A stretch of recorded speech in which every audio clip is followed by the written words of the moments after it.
কথা হচ্ছে এখন B square plus C square minus A square, C square plus A square minus B square, A square plus B square minus C square.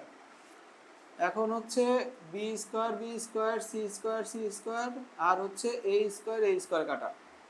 ফলাফল কি হচ্ছে দেখো, এটা কাটা, তাহলে 4 ডেল আর এত বাই এ বি সি, তাহলে A square plus B square plus C square. এখন একটা জিনিস দেখো, তাহলে এইটুকের মান কত হওয়া উচিত? 1, কারণ প্রমাণিত ওইটাই আছে, ওইটার মান 1 হয় কিনা দেখো। Del into 4r divided by ABC, এইটুকের মান কত বলতে পারো? আচ্ছা ডেলের মান বসাও, এবিসি বাই 4r। হ্যাঁ, তাহলে কি হয় এটা? কাটাকাটি। তাহলে এর মান হচ্ছে A square plus B square plus C square সমান রাইট সাইড।